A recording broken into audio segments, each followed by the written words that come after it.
현대사회에서 미디어에 의해 스타가 만들어지듯이 영웅도 필요에 따라 만들어진다. 그래서 이제 역사의 주체는 누구인가라는 질문은 누구를 위한 역사인가로 바꾸어야 제대로 된 물음이 된다.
논리를 싫어하는 이유 가운데 하나는 우선 논리가 지나치게 강력하고 확실한 무기여서 논리에서 조금이라도 벗어난 방법을 억압하는 듯이 보이기 때문입니다.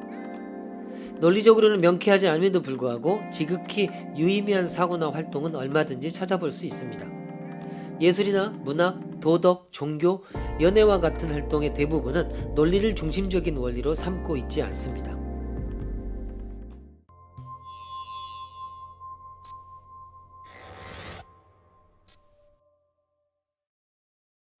소수란 일과 그 자신 이외의 자연수로는 나눌 수 없는 자연수를 가리킨다.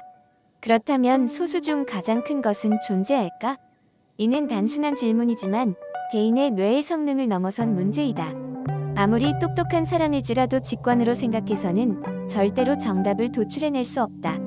그래서 논리보다는 직관의 지름길을 가는 방법이 더 나을 수도 있다.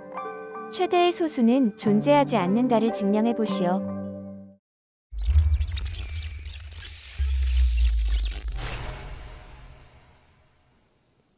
여기서 논리의 알고리즘 중 하나인 귀류법을 사용합니다.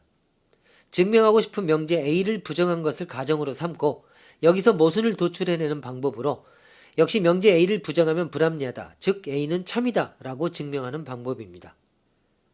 최대의 소수가 없는 것은 아닌가 라고 가정하여 이를 부정한 명제, 즉 최대의 소수는 존재한다를 가정으로 삼습니다. 그 최대 소수를 n으로 표기합니다. 이와 함께 또 하나 다음과 같은 수 m을 생각해 봅시다. m은 위의 식에서 n보다 큽니다. n은 최대의 소수이므로 m은 소수가 아닙니다. 소수가 아니기 때문에 m은 인수분해로 풀 수 있고 다음과 같이 나타낼 수 있습니다. 인수분해란 곱하기 사이의 개별수가 소수가 될 때까지 곱셈을 분해하는 것입니다. m은 위의 식에서 n 이하의 자연수로 나누면 반드시 1이 남기 때문에 a에서 z까지 소수는 모두 n보다 큽니다. 그러나 이는 n이 최대의 소수라는 가정에 모순됩니다. 그래서 최대의 소수는 존재한다 라는 가정이 틀렸다는 것을 알 수 있습니다. A이면 B이다를 증명하기 위해서 B가 성립하지 않는다는 모순에서 A가 아니다 라고 결론을 내렸습니다. 이러한 귀류법은 논리이며 알리바이 증명 등에도 사용되는 논증 절차입니다.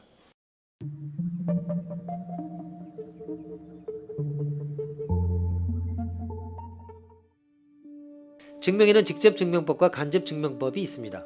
예를 들어 한 교실에서 이 방에 인간 이외의 동물이 있다를 증명하고 싶다고 가정해 봅시다. 벽이나 창틀, 책상 밑 등을 보고 팔이나 거미를 한 마리라도 발견했다면 증명은 끝납니다. 이는 직접적으로 신뢰를 제시함으로써 증명했기 때문에 직접 증명법입니다. 이번에는 이 방에 잠자리가 없다는 것을 증명하고 싶다고 가정해 봅시다. 이 방에는 책상이나 의자의 그늘이 많으며 모두가 샅샅이 조사해보고 동시에 많은 장소를 시야에 넣을 수는 없습니다. 즉 무언가가 존재하지 않습니다를 직접적으로 관찰할 수 없습니다. 그러므로 간접증명법에 기대게 됩니다. 우선 잠자리가 있습니다고 가정해 봅시다. 그리고 잠자리가 있으면 그 습성상 때때로 소리를 내며 날아다니고 우리들의 눈길을 끈다라는 전제와 조합해 봅시다. 그러면 이는 누구에게도 잠자리가 보이지 않는다라는 사실과 모순이 발생합니다. 왜냐하면 본래 근거가 빈약했던 가정이 틀렸기 때문입니다. 이처럼 참이라면 사실에 부합하지 않는다. 그렇기 때문에 거짓이다. 라는 것이 귀류법이라고 불리는 간접증명법입니다. 귀류법은 알리바이 증명 등 범죄 수사에서도 자주 사용되는 추론입니다. 한 인물이 A시에 없었다를 직접 증명할 수 없기 때문에 우선 A시에 있었다를 가정해 그렇다면 동시에 B시에는 없는 셈이 됩니다. 그런데 실제로 이때 B시에 있었다라는 모순에서 가정을 부정하는 것입니다. 잠자리나 알리바이 이해는 어디까지나 확률적인 증명이지만 엄밀한 증명의 예로서 수학 분야의 귀류법도 예를 들 수 있습니다. 바로 수학적 귀납법이라고 부르는 것입니다.